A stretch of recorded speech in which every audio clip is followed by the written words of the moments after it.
Please welcome the President of the Democratic Republic of the Congo, Felix Antoine Tshisekedi.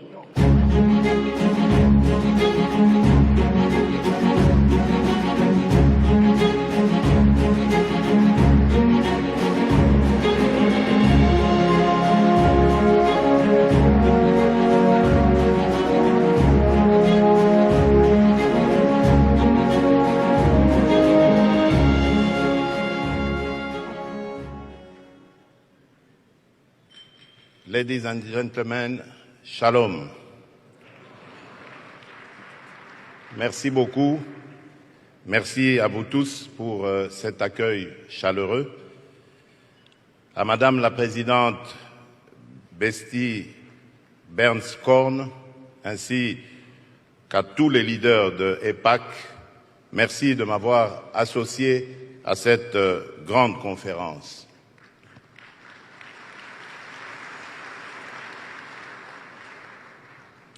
Je viens m'adresser à vous aujourd'hui, non seulement en tant que président de la République démocratique du Congo, un pays ami d'Israël, mais aussi en mon nom propre, car mon parcours personnel a fait de moi un grand ami du peuple juif et un fervent défenseur de sa cause.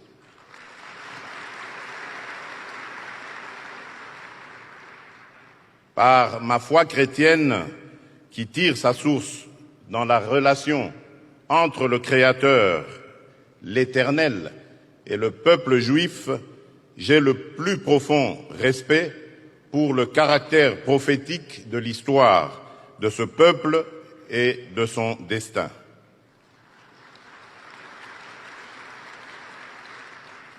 Boussole des nations et horloge du monde, Israël est au cœur de notre civilisation judéo-chrétienne.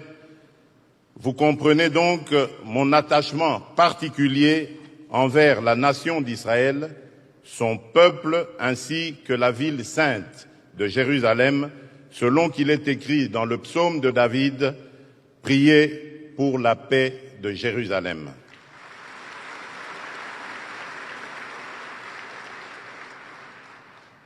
Les relations entre mon pays et Israël sont restées longtemps en léthargie. Nous avons pourtant d'énormes domaines de convergence, d'intérêt sur les plans sécuritaires, économiques, culturels et scientifiques.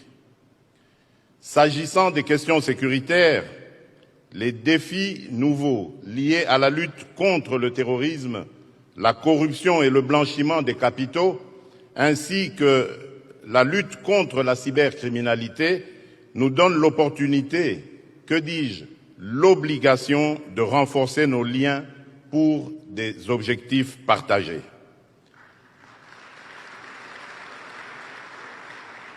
Je désire tisser avec Israël des liens forts et une alliance dans laquelle mon pays sera une bénédiction pour la nation d'Israël, selon la promesse de l'Éternel qui dit à Abraham dans Genèse 12, verset 3, « Je bénirai ceux qui te béniront ».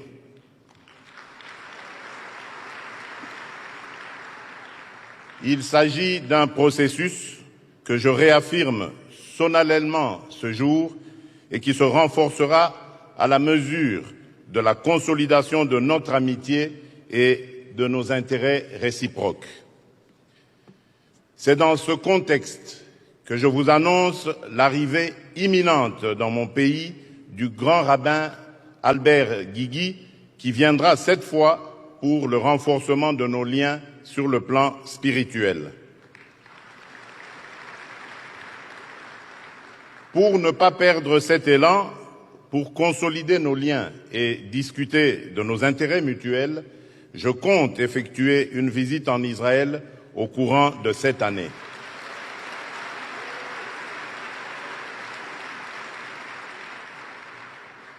Aussi, après plus de 20 ans sans une représentation au niveau adéquat, je procéderai dans les prochains jours à la nomination d'un ambassadeur extraordinaire et plénipotentiaire auprès de l'État d'Israël.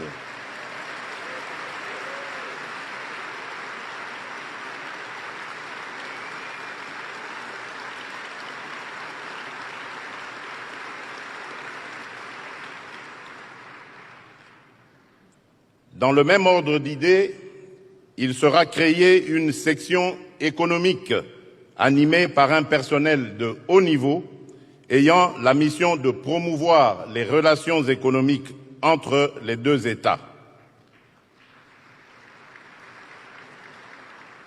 Notre ambassade étant à Tel Aviv, je ne trouve aucun inconvénient à ce que la section économique soit installée dans la ville bénie de Jérusalem.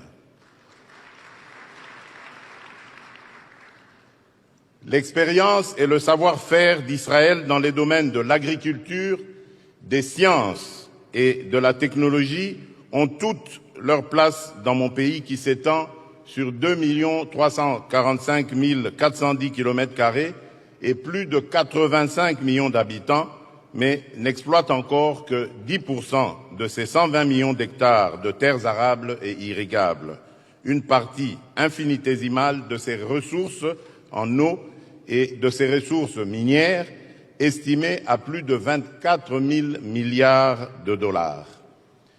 J'invite Israël à accroître sa présence diplomatique et économique dans mon pays à la hauteur du potentiel qu'offre la relation entre nos deux États et nos deux peuples.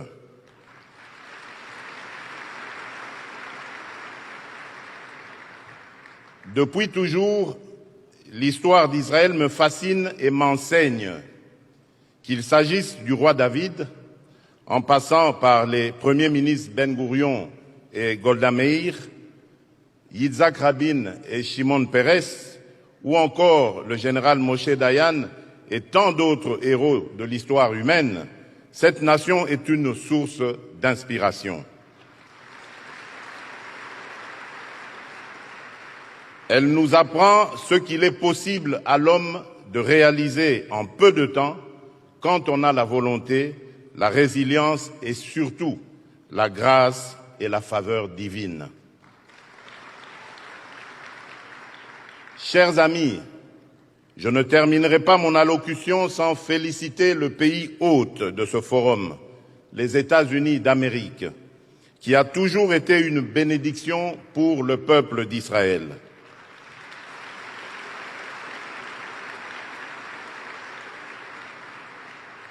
À cet égard, nous soutenons le plan du président Donald Trump en faveur du retour à une paix durable et à la coexistence pacifique entre les deux États, Israël et la Palestine. Enfin, je remercie mes frères et sœurs chrétiens évangéliques de ce pays qui, pour leur soutien indéfectible à la paix et la sécurité de l'État d'Israël.